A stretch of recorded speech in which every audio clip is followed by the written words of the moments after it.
भी हैं कि वो मक्खन के समान मुलायम होते हैं संत। क्रोध अगर करते हैं तो किसी का भला करने के लिए करते हैं, अगर कोई कटु वचन बोलते हैं तो उनको शिष्य को संवारने के लिए करते हैं, क्योंकि दुनियादारी में रहते हुए, समाज में रहते हुए जैसी संगति हम करते हैं उस संगति का असर होता है। जैसी संगति इंसान करता है, अगर ना चाहे तो भी उसका प्रभाव उन पर पड़ता ही चला जाता है। तो इसलिए जब मालिक भी देखता है कि मेरे भगत को गलत कोई आदत घेरने लग गई है या उसके विचार बदलने शुरू हो गए हैं, तो उनके लिए वो कोई ना कोई ऐसी बातें खड़ी कर देते हैं कि जिसके कारण वो उस भटकाव से बच जाता है। वो अंग संग रह के उसकी अपने सेवक की रक्षा करते हैं, लेकिन धैर्य अगर कोई रखता है, टाइम लगता है, जल्दबाजी से कोई बात नहीं बनती। इसीलिए महापुरुषों ने कहा है कि धैर्य रखे इंसान, शील स्वभाव रखे। अगर तुम्हें थोड़ा भी ये संयम भूल जाते हो या संयम छोड़ देते हो तो उसमें आपका नुकसान ही होगा। जो काम समय पर और ठीक होना चाहिए था वो नहीं होगा।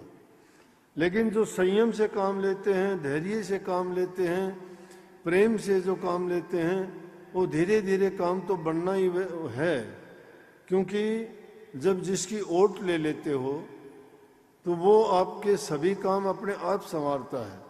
परंतु जब हम ओट लेने में ही कपट करते हैं, धोखा करते हैं, तो फिर धोखा है। शरणागत जब इंसान हो जाता है तो कपट नहीं चलता वहां।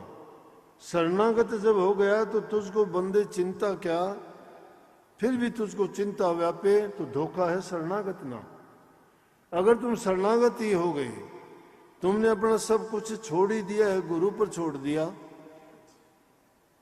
कितनी बातें आसान लगती हैं कहने को। सब कहते हैं कि मैंने अपना तन मन धन गुरु को दे दिया। है भी ये, देना भी चाहिए, जरूरी भी है, देते भी हैं। लेकिन देने का हम दुनियादारी के लोग किस तन मन धन की बात करते हैं। चंद पैसे को तो धन मानते हैं।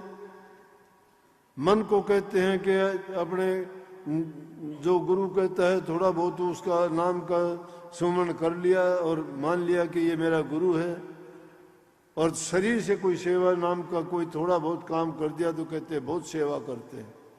सुनते हैं ये सत्संगों में, कहते हैं कि मेरा सेवा में नाम है, मैं चलता हूँ 4-4 5-5 दिन आके क्या सेवा का काम करते हैं उतना, जिस सेवा के लिए आते हैं। उस सेवा के लिए कोई दूसरा कह भी देता है तो छलक जाते हो, मेरा काम ये नहीं है, मैं मेरी सेवा करूंगा, ये मेरी सेवा नहीं। अरे सेवकों में प्रेम होना चाहिए, उसमें यही तो धैर्य वाली बात है। उसको सोचना चाहिए कि सेवा, और ये सेवा भी शायद तेरा सेवा की परीक्षा हो, ये किस प्रकार। लेकिन जब हमने सारी चीजें सौंप ही दी हैं, तन भी दे दिया, मन भी दे दिया, धन भी दे दिया, तो क्या रहा हमारे पास? हमारे पास एक विश्वास ही रखना चाहिए।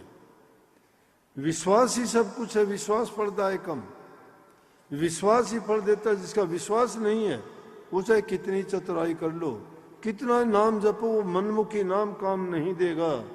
जिसमें गुरु की मौज नहीं है, जिसमें गुरु की खुशी नहीं है, जिसमें गुरु की मर्जी नहीं है। जो गुरु की मर्जी नहीं परखता, गुरु किस चीज में खुश है? अरे गुरु आदमी खुश कर ले, गुरु जब खुश होगा तो सब कुछ अपने आप सौंप देगा।